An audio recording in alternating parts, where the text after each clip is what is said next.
Hi everyone, welcome to another episode of UNESCO Talks. I'm your host, Gabby Menezes. Today's guest is UNESCO's own Nigel Crawhall, who is Chief of Local and Indigenous Knowledge Systems. He's here to talk to us about Indigenous knowledge and how it affects all of our lives. Nigel, welcome. Thank you so much for joining us. So, first question is, what are Indigenous people? What are Indigenous peoples is a good place to start. So in the history of humanity, there's been various waves of migration around the planet. Obviously, we all originate in Africa. Africa is the cradle of humankind. But over time, and particularly with colonization, we ended up with a situation where some communities and peoples ended up losing power over their own territories, found themselves in various states of vulnerability relative to the colonial process. That led to sustained inequalities of many types. And in the 20th century, the United Nations studied this question. All these issues were coming up from different parts of the world. And it took 25 years, but the UN negotiated a declaration to recognize the rights of such peoples. So it's very specific to the history of certain countries, but this is talking about a very big panoply of cultural diversity, and hence UNESCO's interest in the subject. But it includes Indigenous peoples of the Arctic, the Evenk or Yakutsia or Inuit populations, but also of the Kalahari Desert, the Chukwansi or Naro or Ngai people, many different peoples of the Pacific Islands, people of the Andes, people of the Amazon. And so the UN created a framework to say, wow, these people have such extraordinary culture and knowledge and belief systems, and yet they find themselves in vulnerability. So let's look at a strategy to reverse that vulnerability and value these people, and also ensure that they can enjoy their rights as fully as anybody else on the planet.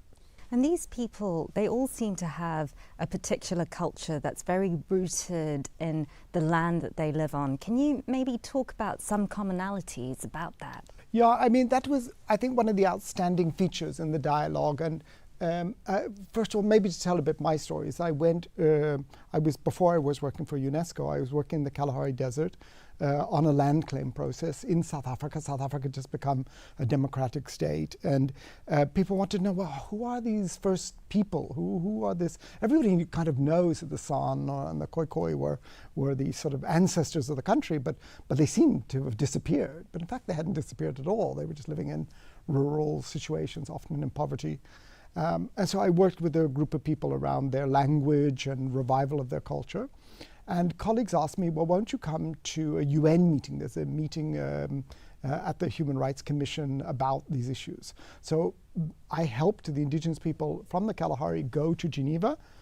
And there, I just remember one moment, we were standing in a queue at what we would call a braai, but it's called a barbecue in most places. And the woman behind could only speak Spanish. She's like, where are these men from? And I said, well, they're from the Kalahari Desert. And she's like, oh, that's amazing. I've heard of that. And they said, well, where are you from? And she was from Machu Picchu. She was Quechua of Inca descent and living in this incredible World Heritage Site area. And just this moment was like, people with very different histories could connect with each other, and like to know what it is to have a place-based identity. And often these people have very special relationships to their territory. UNESCO's done work with Aboriginal people about their dream time, about their sacred relationship with country. Working with people who have, in Africa, where it's very common for Indigenous peoples to have sacred trees or groves. And the same in the mountain regions in northern Thailand, where people, when they're born, their umbilical cord is buried under a tree, and it creates a relationship between the person and the tree. So a whole paradigm about living in a way where you respect the land and respect the resources, and where governance creates sustainability, was not only important for these people's rights, but it was a message back to the UN. Actually, sustainability used to be how we lived, and it could be our future. But we need to listen to these people about how is it that they frame their relationship with land and environment and nature and each other that may tell us something about transforming our own paradigm. And I feel that the culture, the Western dominant culture that we live in, it really has created this hierarchy of knowledge where we're prioritizing science-based knowledge, data-based knowledge. And I've heard you sort of talk about how this isn't necessarily in conflict with indigenous and local language. Can you talk a little bit about that? The first part to say is that there's a very strong prejudice in societies that are urbanized and technological and consider themselves to be, advanced, in thinking that people who come from rural areas who do not have written literacy are somehow stupid. I mean, that's the prejudice is quite obvious. But our ancestors could do unbelievable things. So some of our ancestors crisscrossed the Pacific Ocean 1,000 years ago by knowing how the ocean moved and was shaped and using the stars to navigate, but could even hear echoes of islands, hundreds of kilometers away. And in doing that, populated that entire region. People lived in the middle of the Sahara. They lived in the high Arctic. They lived in tropical rainforests. People had such sophisticated knowledge about their environment that they could read everything. And something that most people don't realize, people think that literacy is somehow some evolutionary capacity of humans. So if you have literacy, you're a good person. If you don't, you're a bad person. But this is nonsense. The written word is very recent in human history. Language is very recent in human history. Our intellectual ability to read signs, create meaning, cross-reference that meaning, and be able to survive in a sustainable way where not only we survive, but the resources we need on keep reproducing themselves. That was our human heritage. And hunter-gatherers and pastoralists and rotational farmers, they still do this to this day. So, I mean, my story is, as somebody with a PhD and a Western education, when I'm in the bush, when I'm in the Kalahari or I'm in the Congo Basin, if I want to get up and walk 300 kilometers to get to somewhere else, I'm going to rely on an indigenous person, even a grandmother, rather than a scientist or somebody who kind of live in this world. So the whole idea of indigenous knowledge is it's both skill-based and value-based. So we are, UNESCO, we're absolutely committed to promoting science. Science is good for our planet. It helps us make evidence-based decisions. But it's not the only knowledge system. And my brother's an engineer, and he always jokes that science came immediately after alchemy and people having very, very strange ideas about knowledge. Out of that, relatively very recently in human history, science emerged. Whereas the pyramids were built long before anybody had any concept of science. And that was built using an indigenous knowledge system. So we have to be a little more humble about understanding the intellectual capacity of our own ancestors, but also other civilizations on Earth. So my team, our job, is to help scientists appreciate, listen to, and understand multiple knowledge systems, and then to see how do those knowledge systems speak to each other, and what type of questions and answers do they provide. And then we need to get that to the decision makers. And in most countries, when you deal with indigenous peoples issues, there's a whole history of prejudice, a history of not appreciating how complex these knowledge systems are.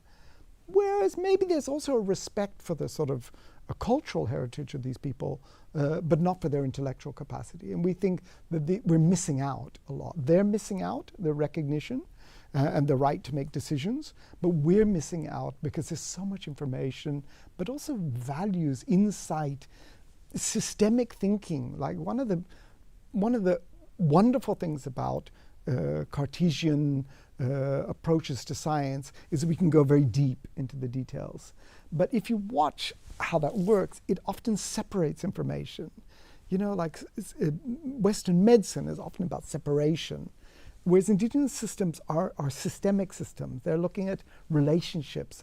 It's much more like quantum physics, how indigenous peoples think. Give me an example of that, though. Well, an example of that is when you look at botany. So typically botanists will try to identify a plant according to a series of characteristics, and they'll put it in a family of plants, and then they'll test to see whether that's true or not. Whereas indigenous systems often know the plant in its natural environment. So I've worked with botanists before where they've worked with indigenous people and they say, oh, there is no distinction between these two plants. And the indigenous people have two different words for the plants and say there is a difference. And over time, but you need time, is the plant will flower in a slightly different way. It's pollinated in different ways. There's different interaction of the environment. So the plants look basically the same plant. And in the scientific sense, they may be from the same family, but in fact, there's a behavioral difference in them. I'll give you another example, which I thought was very telling. We worked with Okiek hunter-gatherer community that now sedentarized in central Kenya in the Mau forest. And we were doing a three-dimensional map. So the community built a map of their territory. It's a very mountainous area. But their language is an ancient Nilotic language, and the kids are learning the language, but they don't do it at school. So at school, they learn a very limited amount of geography. Basically, they learn very little geography. Whereas their elders have this incredible knowledge of the geographic system. So while we were in the middle of doing the mapping, the elders used a different word for high-level swamps than they used for the other swamps on the mountains. So as a linguist, I'm like, bing, like, the moment somebody's using two words for the same concept, we should understand why. So we interrogated them a bit, and the elders were like, how dumb are you? But they said, you understand that the swamps at a high altitude are like big sponges, so they're permanent swamps, and the ones lower down are seasonal. However, with all the deforestation in that country, they've dried up at the top. Here is an elder, an 80-year-old, telling me why there's a crisis of drought and the loss of river flow, whereas there'd just been a big study by a big NGO who I won't name that had spoken to everyone except these people around the causes of the loss of the river.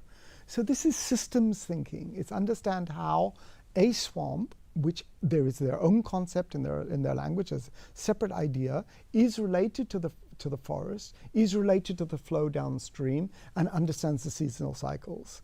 And there's a whole paper about the complexity of these people's thinking. And the view of people around them is that these people are ignorant. Whoa, that's not ignorance. The ignorance is the inability to listen and understand.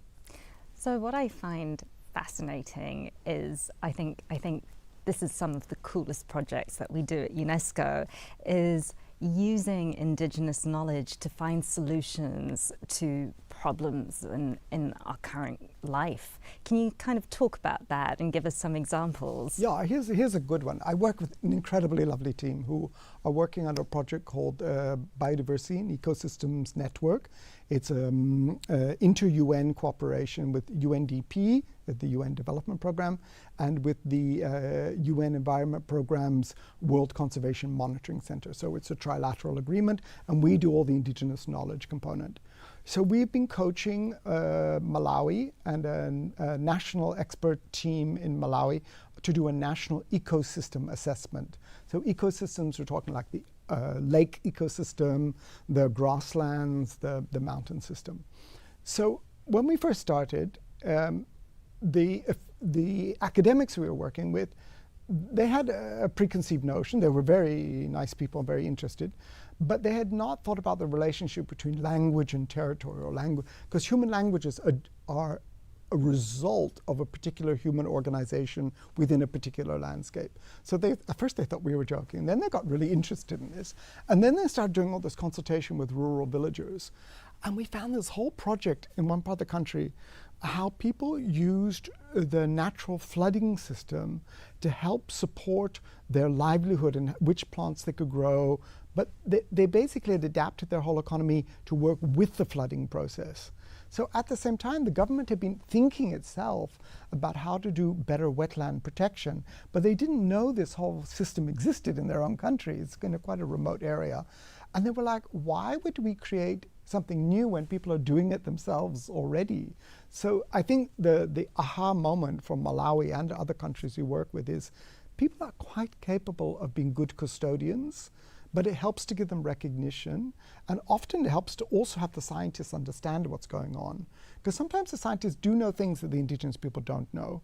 But so the dialogue between knowledge systems helps us move forward. But really it's amazing to see how many governments are really grateful for having their eyes opened about they're sitting with this amazing resource, but they don't know how to access it.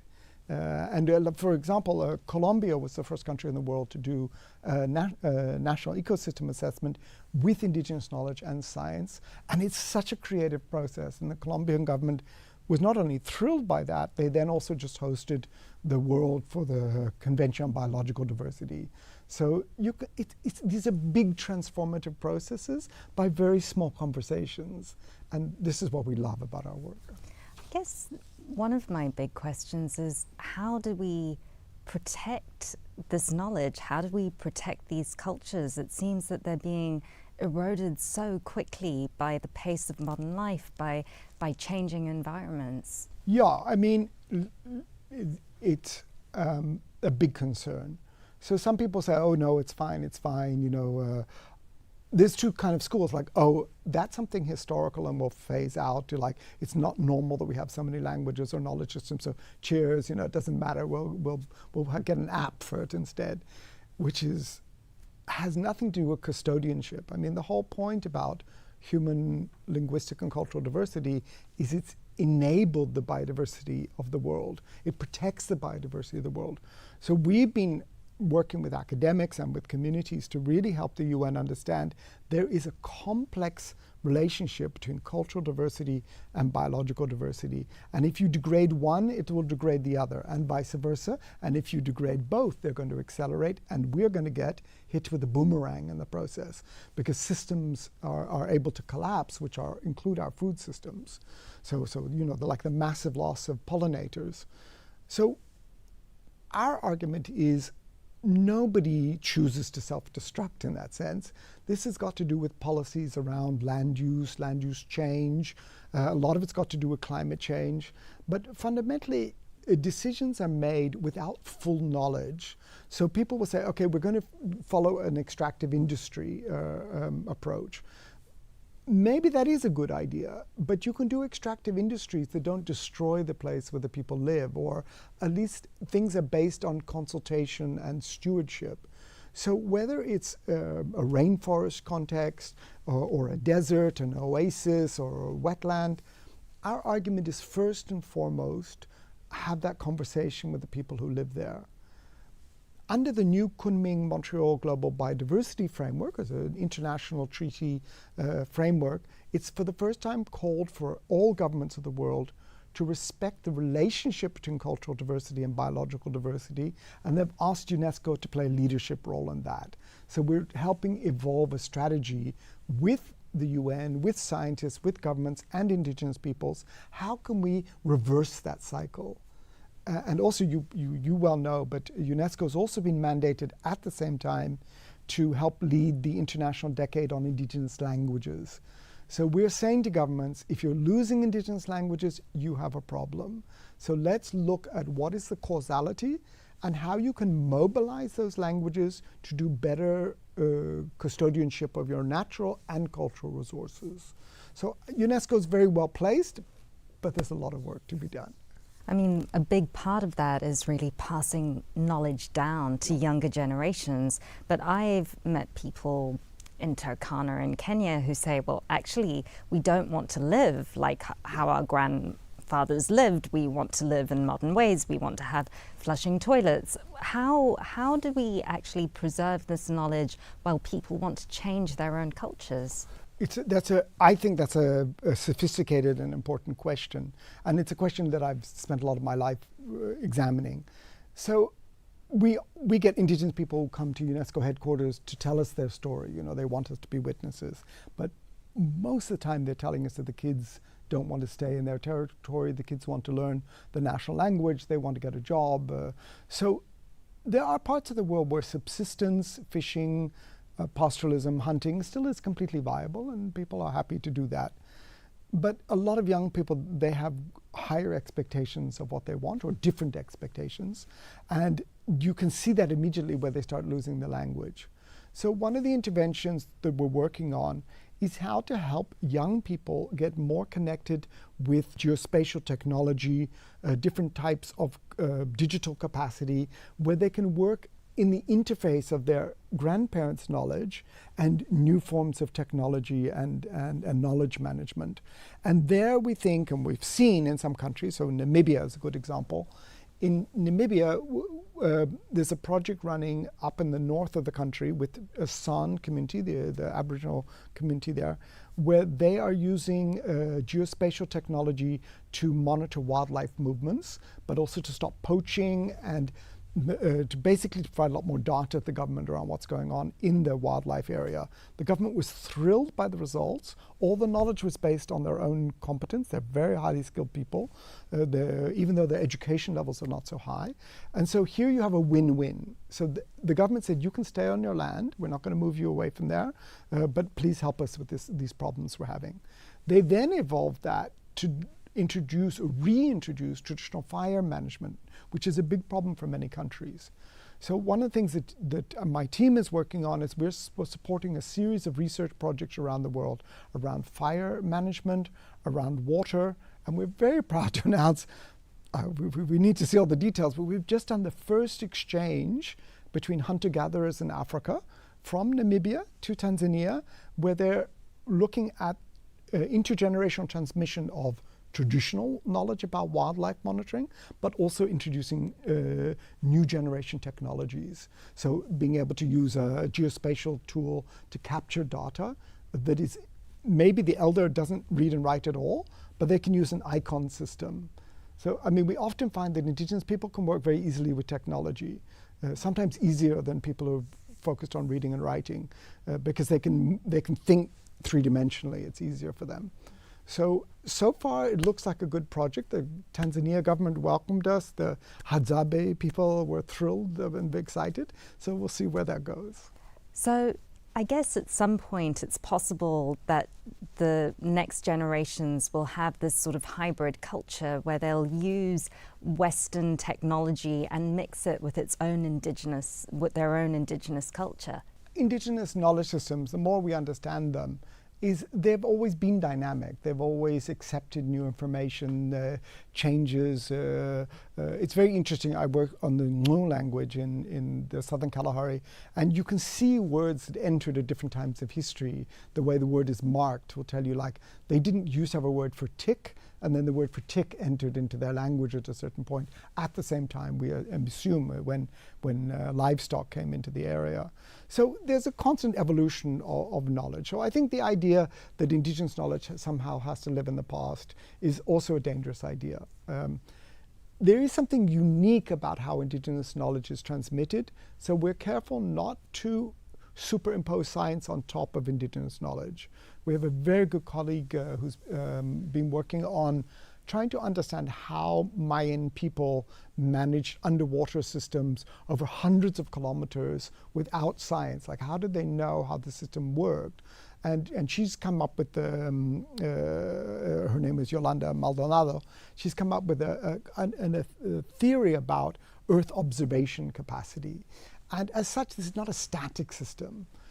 So we think with young people with new technology in their hands, the desire and the will to work with their elders and to take care of their territory, it creates whole new opportunities for them, but also it creates more value. That the governments often think that wildlife conservation is good, it can raise money, but not in the mobilization of knowledge. It's like you're supposed to run a dukkha, or you're supposed to do something that's going to peripherally make money. But we're arguing staying on the land, using the knowledge, is the way in which you can provide much more value. I just give you a very simple example. Is in a number of cases, but let's say in central Botswana, we went on a 500-meter transect, and a man in his 80s knew every single plant that we crossed in the 500 meters. how it grew, what its name was, what medicine it could produce or not, and he could explain all this in detail. Whereas the young people were struggling to name even a few plants. So this is the type of knowledge we're losing right now under our noses. And then we've met people in national parks who get hired to work in national parks who cannot name most of the plants in the area. So the indigenous people don't get the jobs because they have low education, but then you bring people from urban areas who don't know nature at all and who are going to leave later. So we're saying this doesn't make any sense. If you want to preserve the wildlife and nature in your rural areas, work with those communities. They're the ones who are most going to be committed to the process. And if there's a literacy problem, that's a minor issue. We can use technology to help us meet that gap. Well, Nigel, thank you so much for such a fascinating conversation. My great pleasure. And thank you for joining us for another episode of UNESCO Talks. As always, leave any comments and questions in the chat and we will get back to you.